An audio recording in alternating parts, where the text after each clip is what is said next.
Hi folks, the Dude here, and today we're setting up our new Lot-O-Tumbler, which replaces our UV10, which shook itself apart. The UV10 is ready to run pretty well right out of the box, but with the Lot-O-Tumbler you need a little bit of prep work. First, it has to be attached to something solid.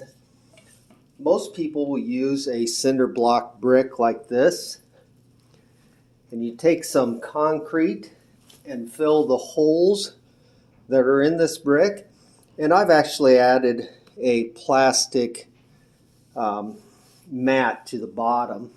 You want something underneath of it to absorb the vibrations. It makes it a little quieter. That may or may not be enough padding. I might still have to run a towel underneath of it.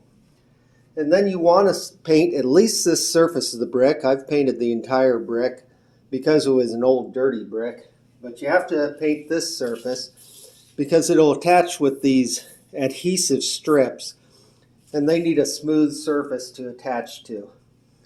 So I've traced out the base of this unit so that I get it nice and centered. So we're just going to peel away the adhesive strip covering.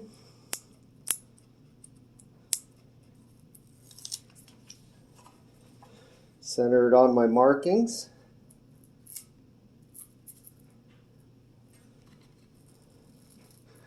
And press it down. And I've got it a little bit crooked on there. I missed my markings a little bit, but that shouldn't really matter. And I'm going to let this set for a couple hours before I start using the unit and let everything set up.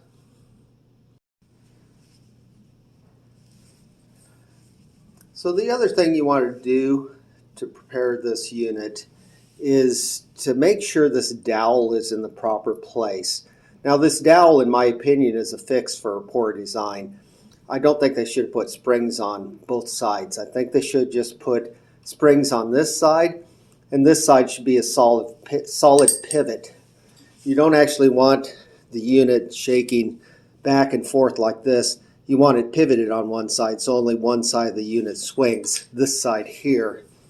So most people will move this dowel, about a centimeter this direction to make it more solid.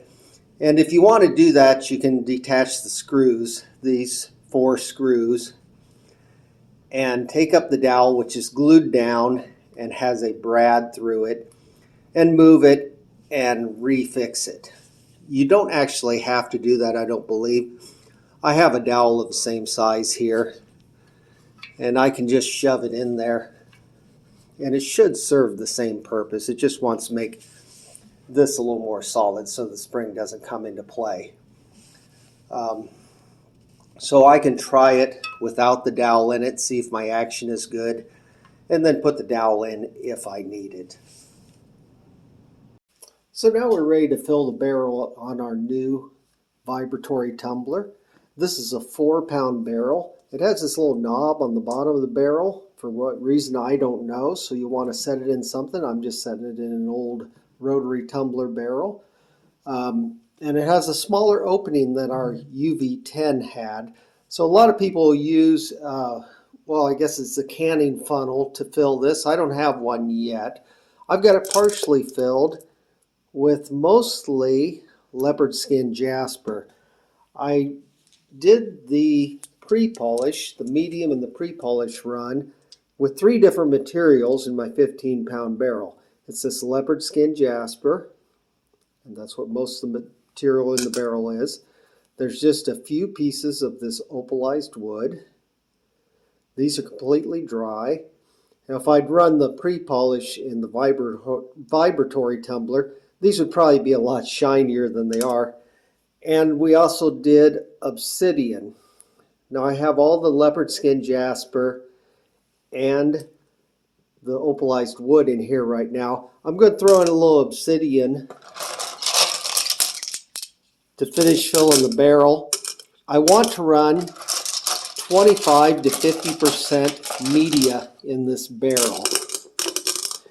And if either of these rocks, any of these rocks suffer from being run in a mixed batch, it's going to be the obsidian. So So I probably got the barrel 2/3 full there.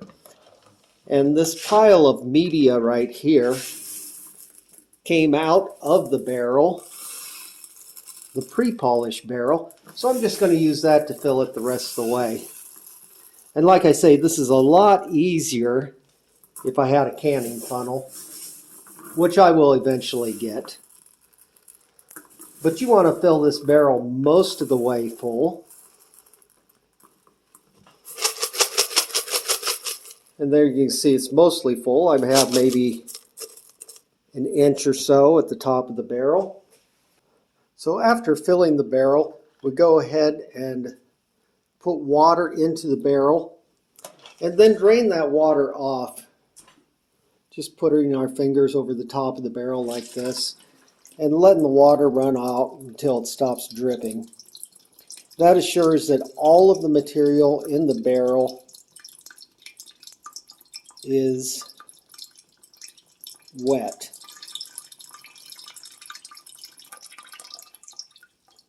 And you see that my water ran a little bit cloudy, and that's because I started to put in polish before putting in my water, which you should not do. You need the material wet before you start adding the polish.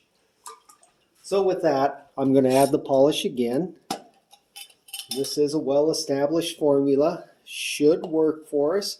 It's about a half a teaspoon of polish. This is polish from the rock shed, good polish.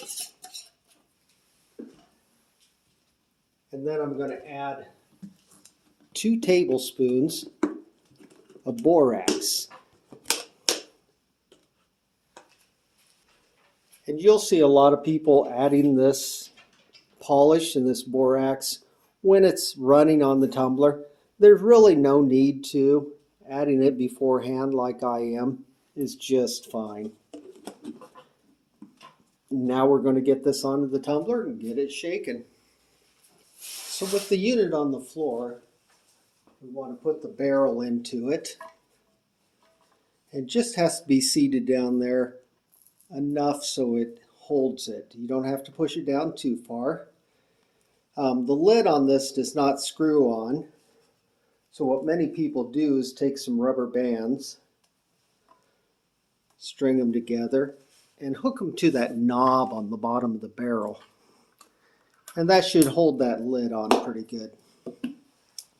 Now the first thing I want to do with this unit is see how loud it is and see if I have to add a towel underneath it or if my thin foam pad is going to be enough cushioning.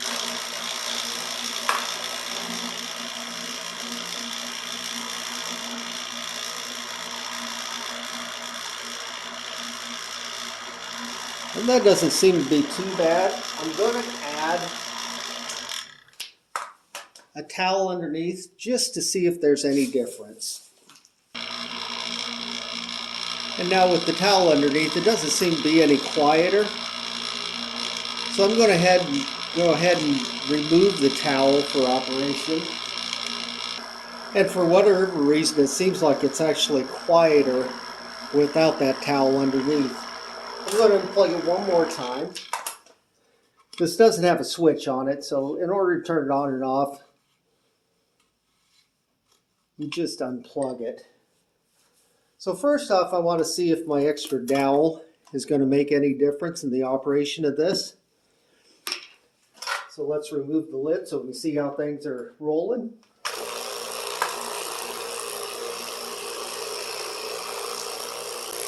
And you can see that the material is rolling at a moderate rate. The manufacturer says about a half of a capful of water, half of this capful for the initial roll.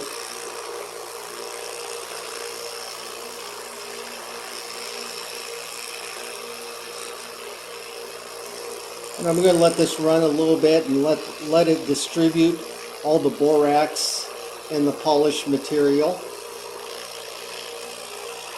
I'm going to add just a little bit more water. You don't want to drown this.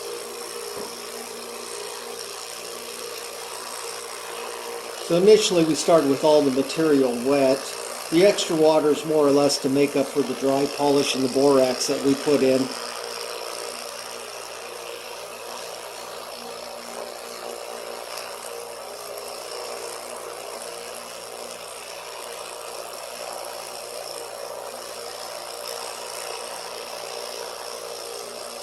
And whereas it is rolling, it's kind of a slow roll, and that may be fine. I'm now going to put in the extra dowel to see if it makes any difference in the performance. Just slip it right in there. It shouldn't need to be secured. It shouldn't go anywhere.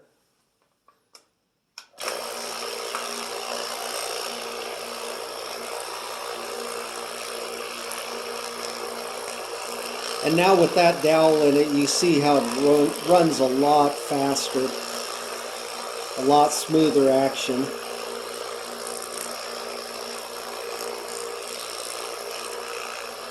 So it still looks like it might be a little dry. I'm going to give it a few more squirts.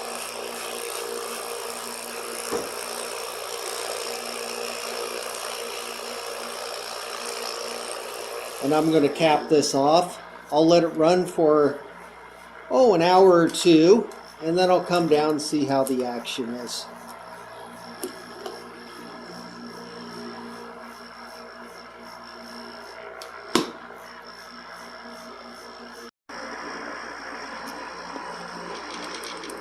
So this is the initial check after about an hour. See how these are rolling. They seem to be doing fine. We've worked up a bit of a cream. I'm really happy with how quiet this unit is compared to the UV10. I can't really hear it upstairs at all. There was initially a little bit of sound, and if you look here, these fans on the side, the fan was initially hitting against this bolt right here. And here, I'll turn it off for a moment so we can look at it. So these fans can move in and out, and also these fans have a little weight. I don't know if you can see that there's a weight on the inside of that. And there's one on each side. So one thing you want to do when you initially start this up is make sure that the weights on both sides are in the same position. That's going to give you the best action. But we're going to let this run about 48 hours probably with this first batch, and we'll be back with the finished product. Alright, so our first batch has been running for about 2 days. Looks like it's still moving pretty good. I did add a little bit of water as we went along. We're going to start rinsing these off. We're going to add a little bit of water to slow down the action. And a little bit of dish soap. We'll let that run, I don't know, 15 minutes, half an hour or so. Then we'll do another rinse cycle, and then we'll look at them. I will mention that I did end up gluing in my extra dowel here.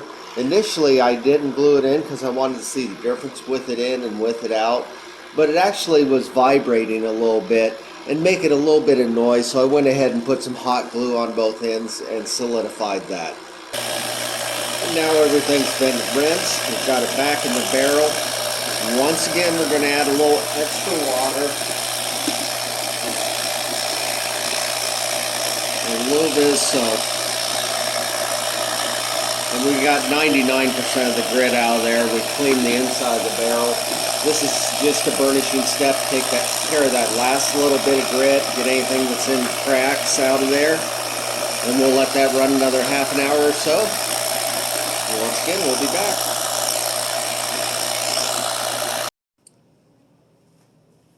Our first batch through the Lot-O-Tumbler is done, and it turned out pretty well, even though I used the wrong formula. It should have been 1/2 teaspoon of polish and 1 tablespoon of borax, not 2 tablespoons. Me adding extra borax doesn't really affect the polish that much. It just means my slurry ran a little bit thicker, and I probably had to add more water along the way. When you're running the Lotto, you should be checking the barrel about every 12 hours to see if everything's still rotating well, and add a little water if the action is slowed down. If you're new to rock tumbling is usually done in 4 steps. A coarse step, which is probably a 90-60 grit, and then a medium step, which is commonly a 120-220 grit, a fine step, or sometimes you'll hear them call that pre-polish, which is a lot of times a 500 grit, and then the step 4 is the polish step. Now we're only going to use our Lotto for step 4. Commonly step 1 is done in a rotary tumbler. Steps 2, 3, and 4 are done in the Lotto. But 2 and 3 can be done in a rotary tumbler just as well. Step 2 is sometimes problematic in a vibratory tumbler because it slows down the action quite a bit because you're still wearing a lot of material off the rocks. But we're just going to use it on step 4 because we want to save wear and tear on our machine. And we have plenty of rotary capacity to do the other steps there. Normally people would not mix something like this obsidian. The obsidian is sometimes hard to polish. They wouldn't mix it with these other rocks, but I knew the other rocks were fairly soft and the obsidian would do fine. That's just probably a little condensation on my hand there. And it got a pretty good shine. We also did opalized wood. This is a light brown, just a slight reddish tint to it. What makes it look, and I don't know if it shows up on the camera, but it makes it look kind of lavender colored. Beautiful shine on that. And lastly, we had our leopard skin jasper, which is, if I can get a focus there, there it is, which undercuts a little bit. This isn't really a true jasper. When I bought it, it was labeled as leopard skin rhyolite. You see that it undercuts and some of the lower spots may not get a great polish. So if you want to see these rocks a little closer, I'll put a link probably right up here where we'll show the individual rocks.